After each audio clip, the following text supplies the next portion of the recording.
Oke, selamat siang teman-teman. Ketemu lagi dalam kanal YouTube saya TB Kiki 1903.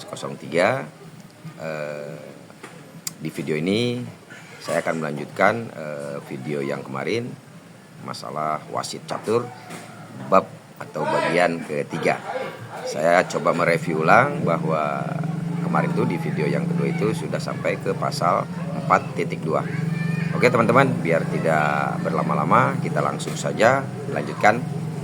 Baik, sekarang di pasal 4.3.1, satu atau lebih buah catur miliknya sendiri, dia harus menjalankan buah catur yang pertama disentuhnya yang dapat dilangkahkan.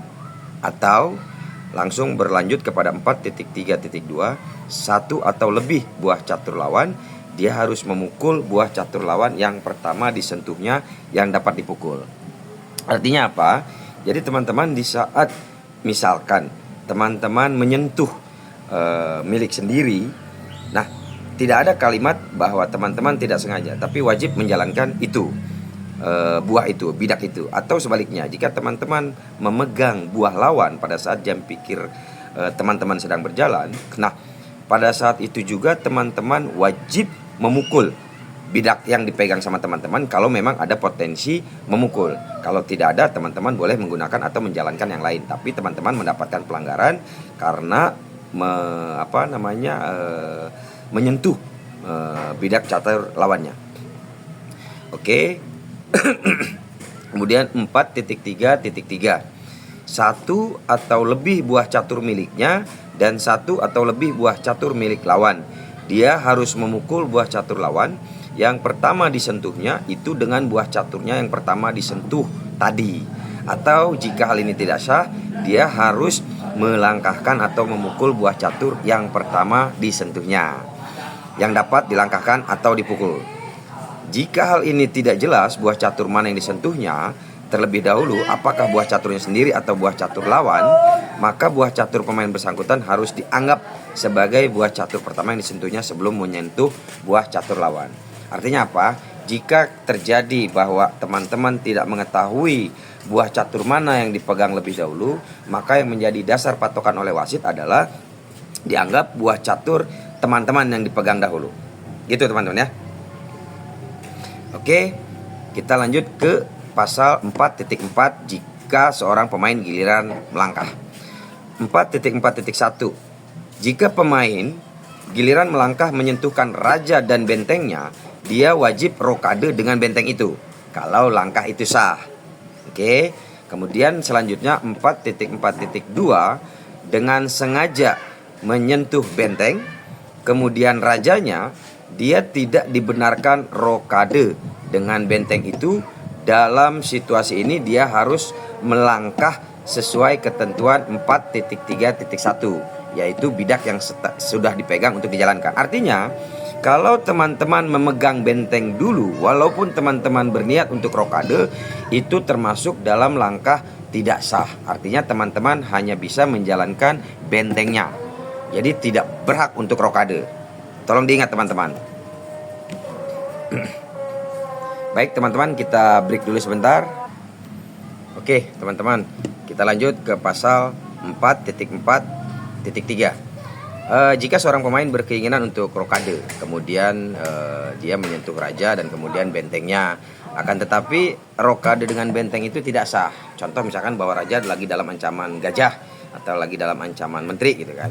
Nah, yang pemain itu harus membuat langkah sah yang lain dengan rajanya, yang bisa berupa rokade dengan benteng lain. Atau bisa misalkan pilihannya tadinya mau rokade pendek, kemudian dia rajanya ada ancaman dari menteri ataupun dari gajah gitu kan, ataupun dari kuda. Nah dia bisa pindah rokadenya ke rokade panjang itu teman-teman. Tapi kalau raja itu tidak mungkin dilangkahkan secara sah, jadi ke kanan kiri dia tidak bisa, tapi dia sudah memegang rajanya, maka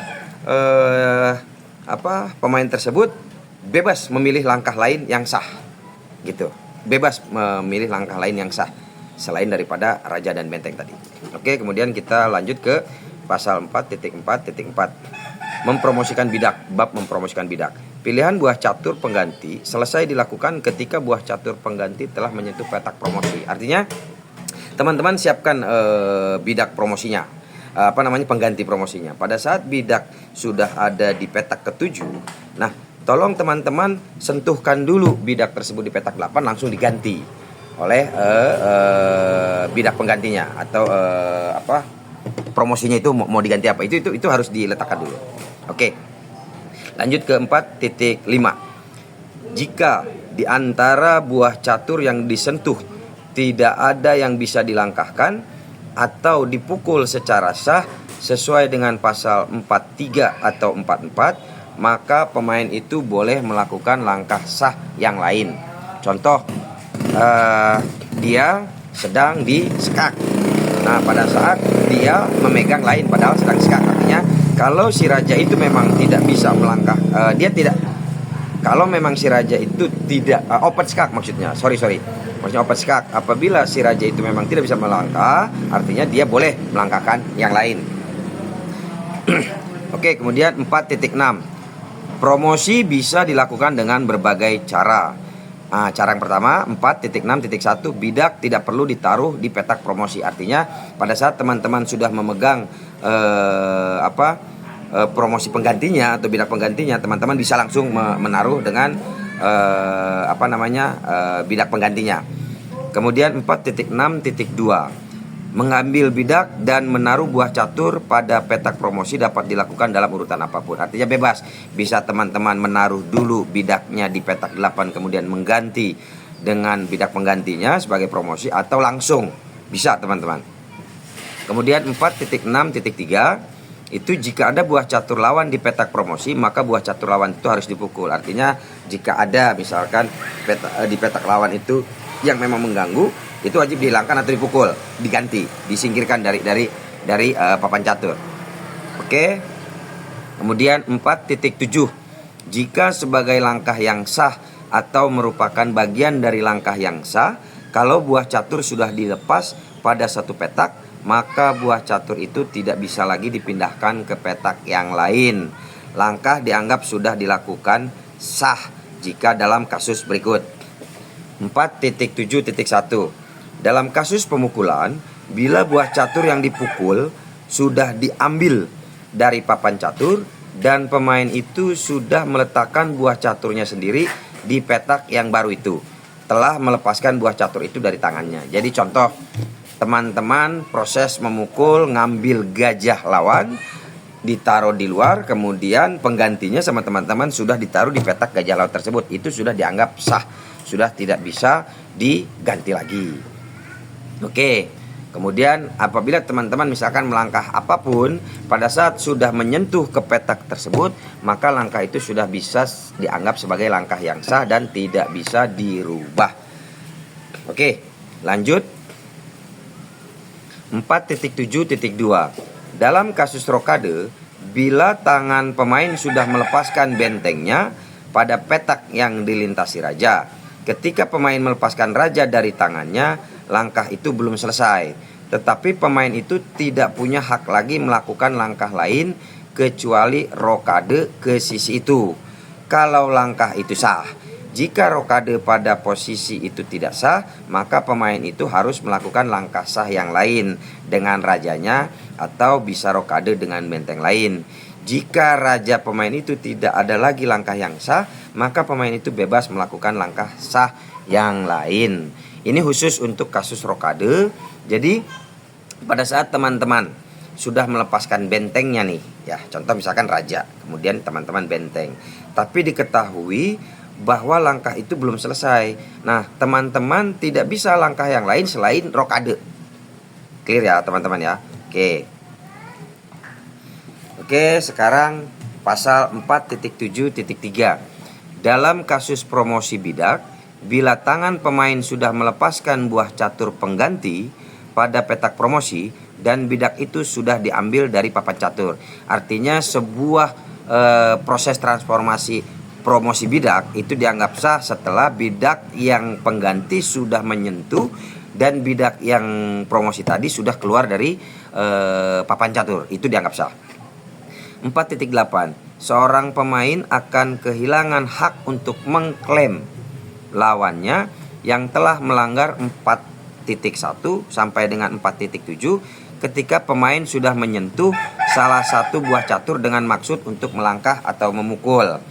Jadi yang dimaksud dengan pasal 4.8 ini, pada saat teman-teman melihat bahwa lawannya sudah melangkah, kemudian teman-teman ada hal yang salah dilakukan oleh lawannya.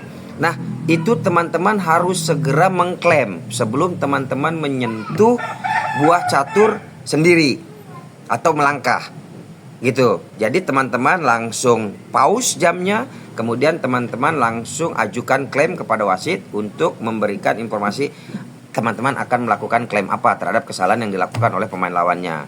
Tapi itu tidak berlaku teman-teman dalam pasal 4.8 ini. Jika terjadi, teman-teman merespon dahulu. Jadi teman-teman langsung memegang buah catur sendiri, langsung merespon langkah dari lawannya. Ternyata teman-teman baru sadar bahwa langkah lawannya itu illegal move misalkan.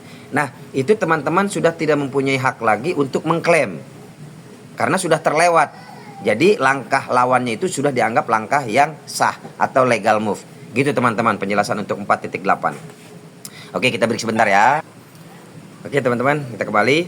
Dilanjut ke pasal 4.9. Jika pemain tidak bisa melangkahkan buah catur, seorang pembantu yang disetujui oleh wasit dapat diberikan kepada pemain itu untuk membantu menjalankan langkah tersebut. Artinya apabila ini contoh bagi yang pecatur difabel atau disabilitas, itu boleh mendapatkan pendamping atau seorang pembantu seizin wasit. Jadi teman-teman boleh minta tolong kepada wasit untuk mencarikan pembantu untuk menjalankan bidak catur tersebut. Oke teman-teman, kita lanjut ke pasal 5, itu terkait permainan dinyatakan selesai. Pasal 5.1.1, permainan dimenangkan oleh pemain yang telah mematkan raja lawannya. Hal ini serta-merta mengakhiri permainan, asalkan langkah yang menyebabkan posisi mat tersebut sesuai dengan pasal 3, pasal 4.2 sampai 4.7. Artinya kalau proses mematkannya itu sesuai dengan regulasi yang ada di pasal-pasal tersebut, seperti langkahnya sah, kemudian memang raja dalam tekanan tidak punya lagi langkah lain, sehingga menyebabkan checkmate, artinya permainan itu dinyatakan selesai dan dimenangkan bagi raja yang bagi pemain yang sudah mematkan raja lawannya. Pasal 5.1.2, permainan dimenangkan oleh pemain yang lawannya sudah menyatakan menyerah.